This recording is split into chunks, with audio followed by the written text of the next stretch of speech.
Alright, what I have here is, oh, geez, I think it was supposed to be 40 foot of gutter. And what I've done was I filled it up. There's water right at the edge here. And let me go down here to the other end and show you. There's water here. What I did was I let the gutter, you know, level itself out, or I leveled the gutter and then I filled it up with water and used the water to actually level the gutter. Okay, here I'll help you out with the first one. Check this out. Then I hope you can pick out some of the other ones on your own, and I'll let you do that and make comments.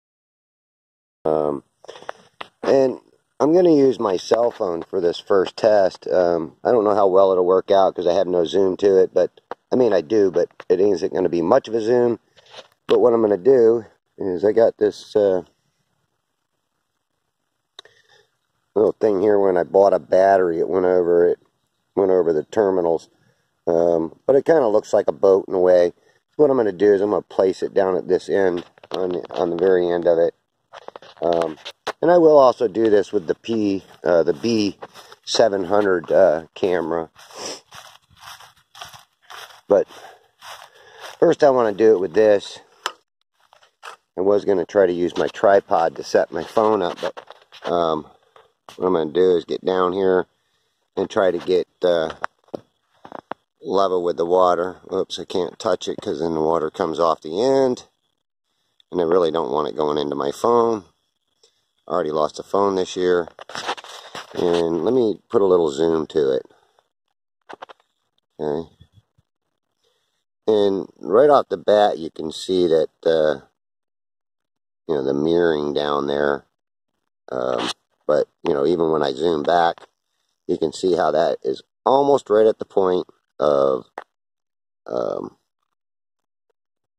know, pinching off the horizon. And, you know, if I go back further, like the farther we go back, of course, like looking down the hallway, let's see here, shit, I can't even see the gutter now, so I'm going to have to move in closer. You know, like looking down the hallway, the sides close in on it and start pinching off or converging at the very end. And like I said, the farther back you go, it more or less starts converging upon itself. And again, right here, kind of hard to hold this steady.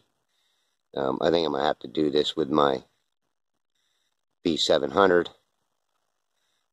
just to give you a little more clarity in it. But you can actually, I can see the mirroring of that mocked up boat down there that I got. And yeah, my gutter does have a little slight curve to the left, but that might be pretty good. I'm also going to try to leave this thing up and let it get a little darker out. Maybe even try it today with a light instead of light at the other end of it too. Maybe I can pick it up. Alright, so again, you know, the lower I get to sea level, the more effects start occurring. And, you know, as I rise up, of course, just like the sun would rise up, the higher up you go, so does the horizon, or so does that boat. Okay, so just, you know, just different angles changes your view.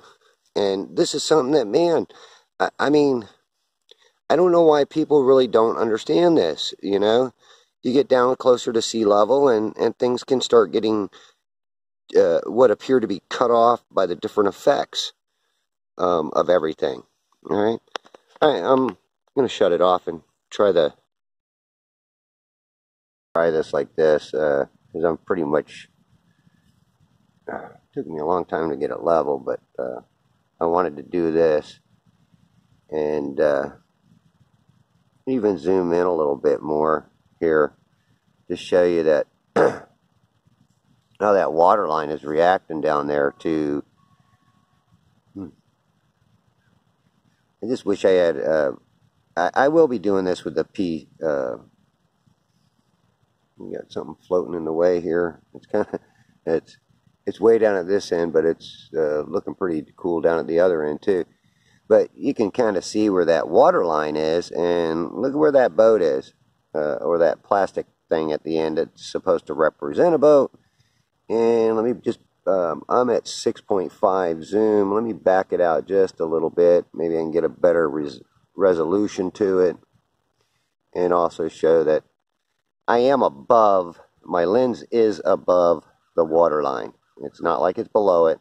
And again, look at that little thing floating there, blocking out a lot of the boat. And it's actually real close to me. There, it just went off to the right. It's maybe 3 feet from this end of the gutter here.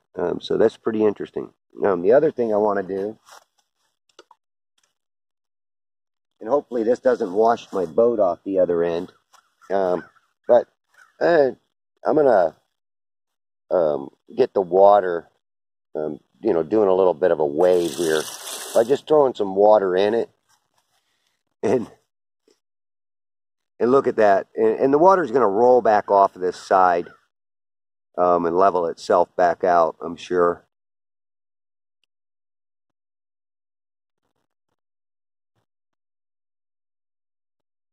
Again, let me do it again here so you can get an idea. Put a little more in there, and you even see the bubbles going down through there.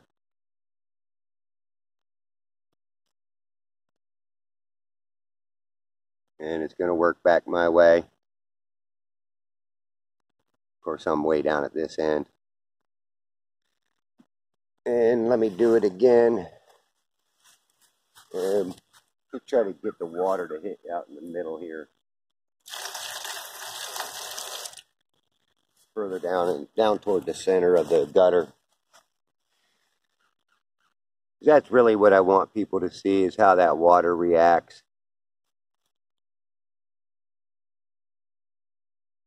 And, you know, this is like a tide coming in or a wave. So, yeah, I got water dripping off actually the other end. It's leveling out at the other end. And I did spill some water out of here. But even look at this little wave coming back my way. Pretty interesting. Well, I don't know if you can see it on this footage, but we'll see. We'll see. Yeah, here it comes.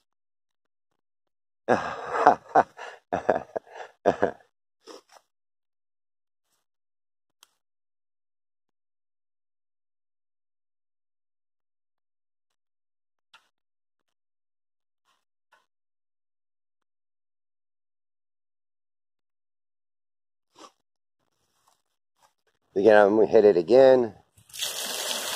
Try to get a big wave going down through here. And, of course, I've got the center of this gutter a little bit lower. So that way, like I said, I didn't want to wash things out. But I did want the water to be able to move back and forth in it. And give you a good idea of how, you know, waves or tide rolling in can give you this different effect. So that's why I say when you got moving water, tide coming in, tide going out, it does make a difference. Believe it or not, it does make a difference. And then you got the light at the edge of it. That's going to also create issues. Okay, and there's the water rolling off my end down here. And I'm sure, yeah, I had a little bit rolling off the other end too. Kind of hard to show it, but how about if I just put a little vibration to it, a little ripple? I think this is going to come out better on the B700 once I get it leveled out, lined up, and everything. But let's see what happens when we get a little ripple in it.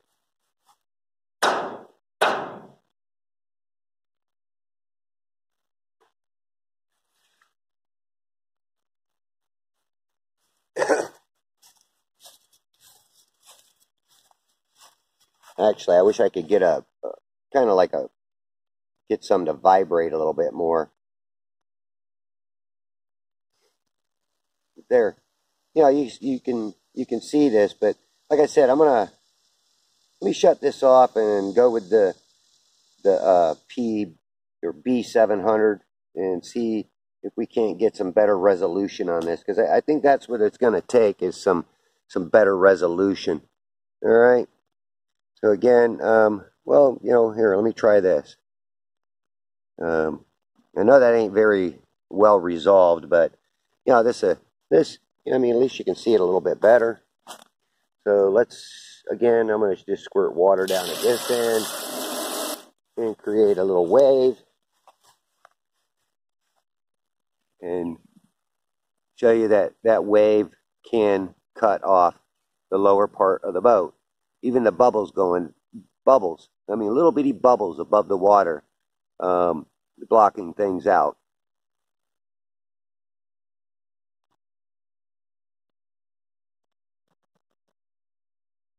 Again, I spend a lot of time on the water, and I see different effects, especially down where Hernando Beach is.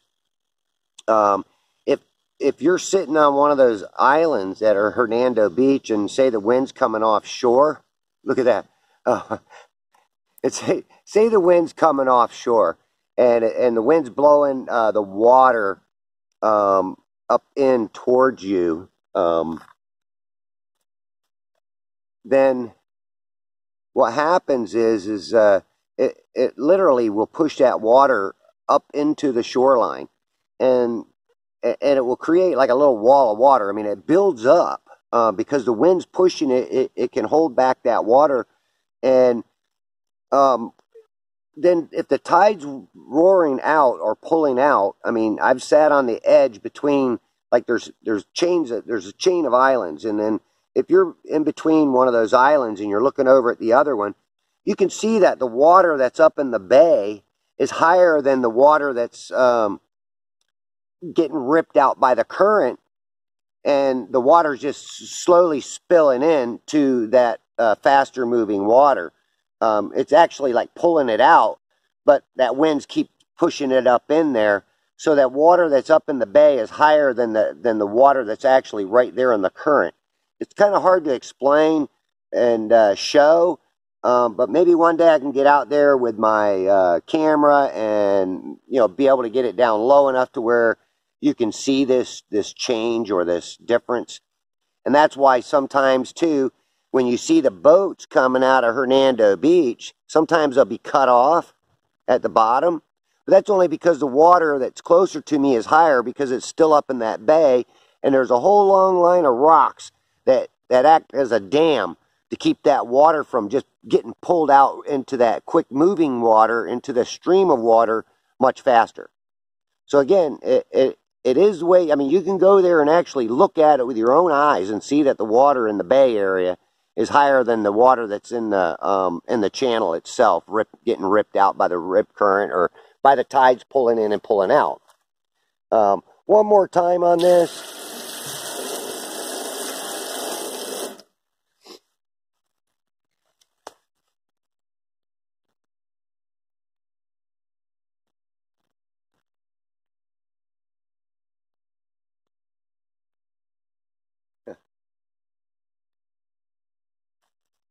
And I've been actually waiting to do this where there was more light out, but we've been getting a lot of rain and a lot of clouds, so I haven't had a whole lot of chance to really work with this thing. I decided today I was going to do it, whether there was a lot of sun out or whether there wasn't. And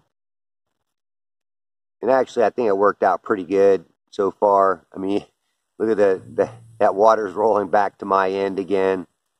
All right, and then somebody might say, well, yeah, I'm going to cut in here. Somebody might say, well, look at the water sticking to the sides of this gutter, and it's there it proves that water can stick to a wall.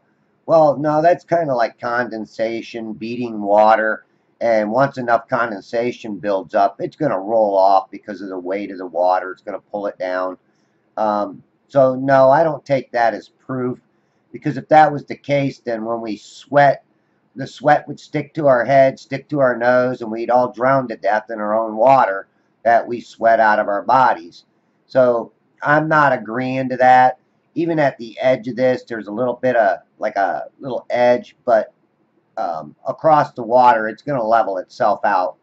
So no, I'm not going to even consider that as proof to a globe. Alright, that light is about a ½ inch above the water. So it gives you an idea. Plus you see the magnet on the above the light that's actually reflecting the light of the sun right now, because it just kind of popped out a little bit. But here we just do this and just carry this down this way above the gutter.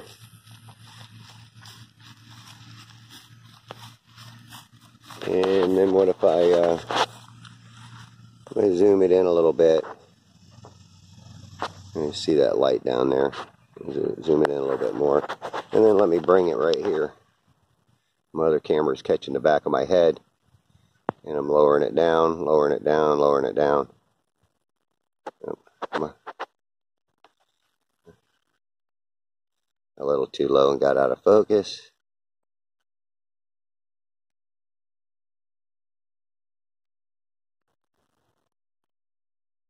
And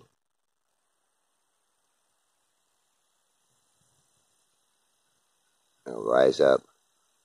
And of course, it looks like it's coming up too.